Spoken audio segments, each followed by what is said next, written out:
Bom, a gente ouviu então a oposição, vamos conversar com o governo, ouvir o governo então, com o líder do governo na Câmara, que é o deputado Ricardo Barros. Valdo Cruz está aqui comigo, participa da entrevista. Tudo bem, deputado? Bom dia, obrigada pela sua presença na Globo News. Bom dia, tudo ótimo. Deputado, a votação está então mantida para amanhã ou talvez do ponto de vista estratégico seria melhor esperar a decisão da Rosa Weber? Vocês pretendem colocar essa matéria para ser votada mesmo em segundo turno?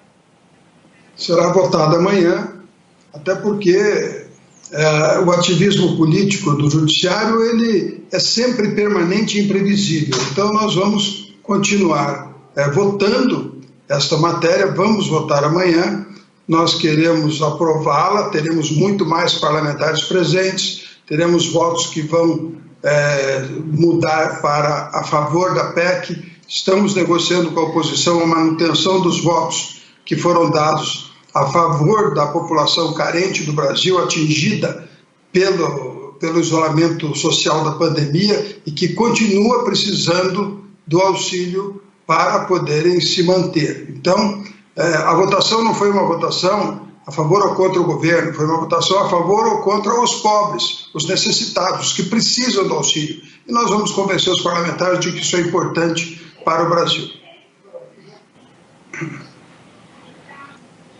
Líder Valdo Cruz, bom dia. Líder, mas e se esse clima, né, da votação, a ministra a ministra Rosa Weber marcou para terça-feira o início da votação no plenário virtual, né, da questão do orçamento secreto, mas e também pediu informações à Câmara em 24 horas para explicar como se deu a votação da última madrugada de quinta-feira, né?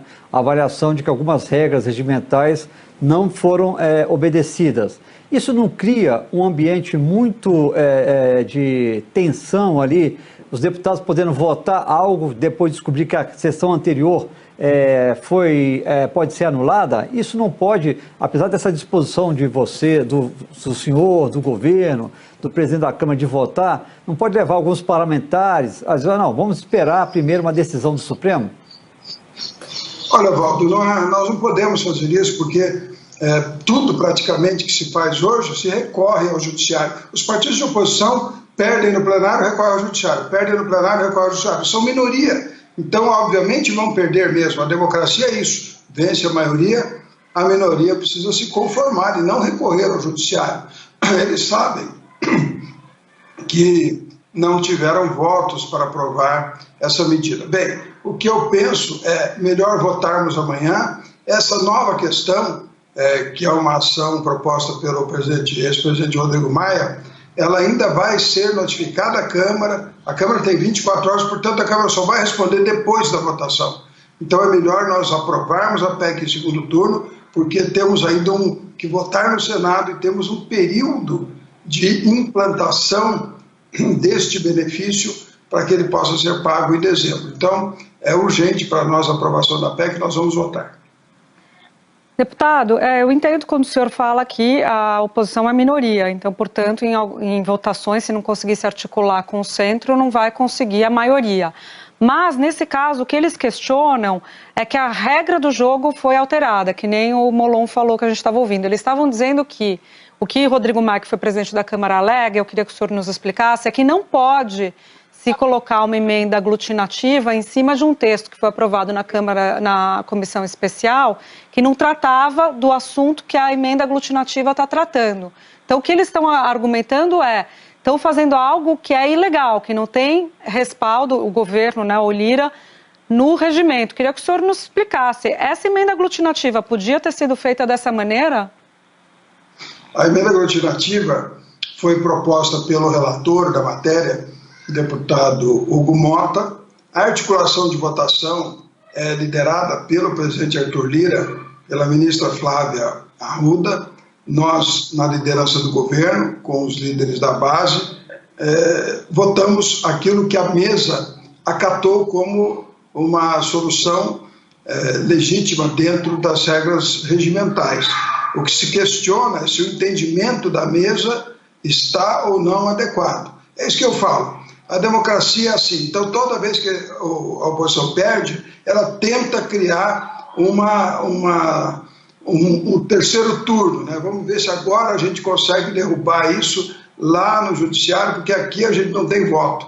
Claro, eles querem votar contra R$400 de Auxílio Brasil para os brasileiros, eles querem votar contra socorrer os mais pobres, eles querem evitar que este novo programa Auxílio Brasil, que é uma rampa de ascensão social, um programa que, diferente do Bolsa Família, ele não avalia a presença das crianças na escola, avalia o desempenho escolar, premia os jovens que fazem bom desempenho no esporte, eles qualificam todos os jovens das famílias do programa que precisam de entrar no mercado de trabalho e serão qualificados com uma atividade profissional antes de formar a idade de entrar no mercado de trabalho. Portanto, quando eles tiverem idade para chegar no mercado de trabalho, terão já um diploma de qualificação profissional. O que o Programa Auxílio Brasil quer é que as pessoas não precisem mais, depois de um tempo, do governo.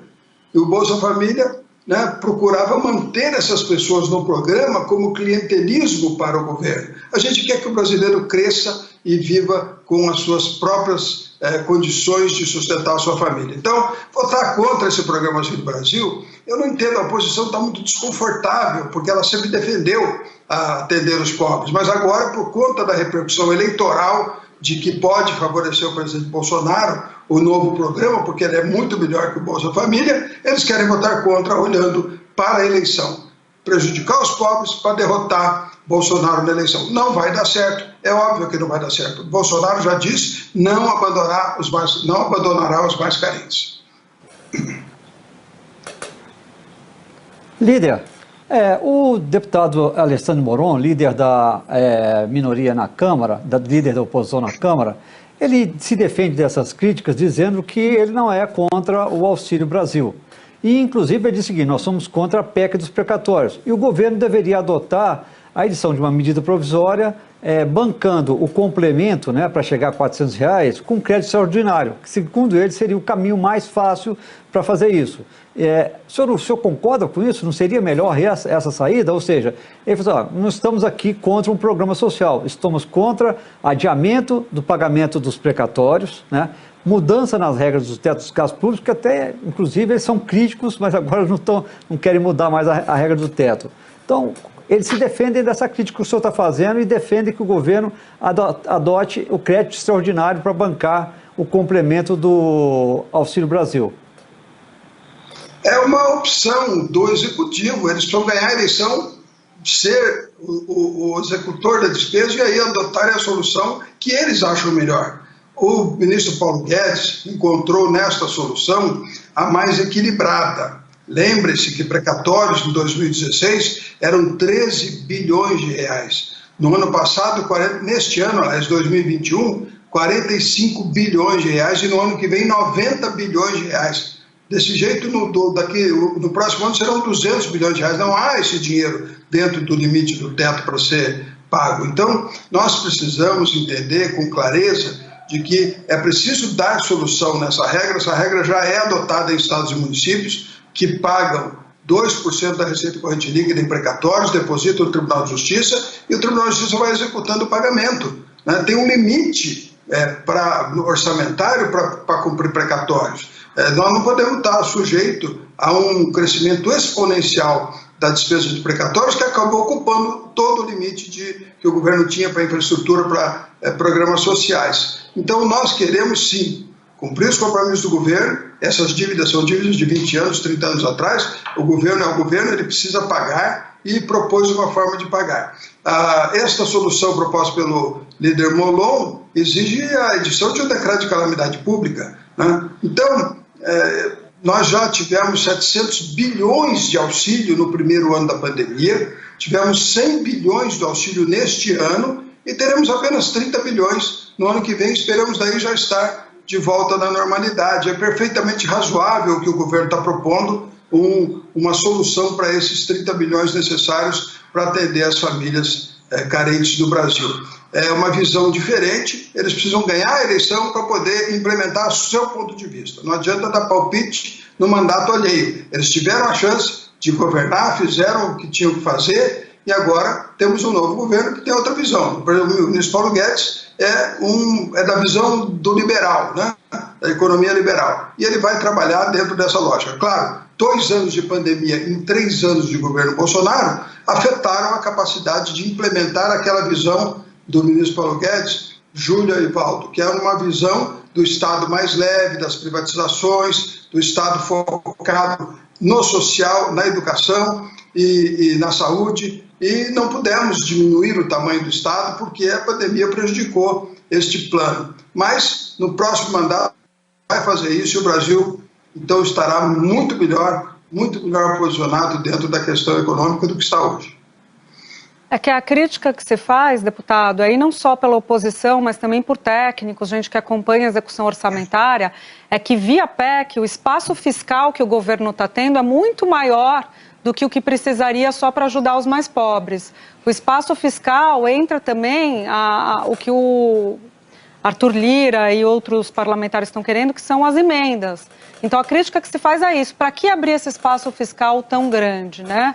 Porque há necessidade de emendas. Então, eu queria ouvir o senhor sobre isso. Por que, então, não abre espaço fiscal só do valor do programa, né? Por que a mais?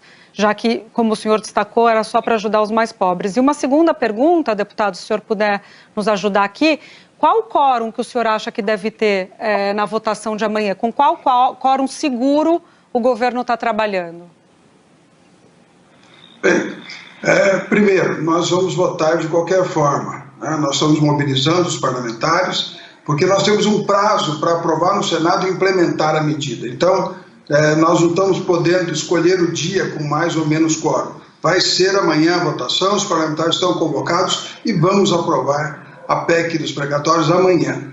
A questão do espaço fiscal, a opção de texto do relator Hugo Mota, possível para que nós pudéssemos aprovar a matéria. Então, se nós queremos aprovar a matéria, nós precisamos ter um texto que agregue votos suficientes para isso. O que a política é a arte do possível. Tá certo, então. Deputado, agradeço a presença do senhor. Até uma próxima vez. Obrigado, Júlia. Obrigado, Valdo. Estou sempre à disposição para esclarecimentos aí da nossa condução das votações na Câmara dos Deputados, do Brasil, dos brasileiros, em especial dos mais carentes, que é a determinação do presidente Bolsonaro. Obrigado. Bom dia. Obrigada. Bom dia. Valdo, continua aqui comigo. A gente vai conversar um pouquinho sobre isso.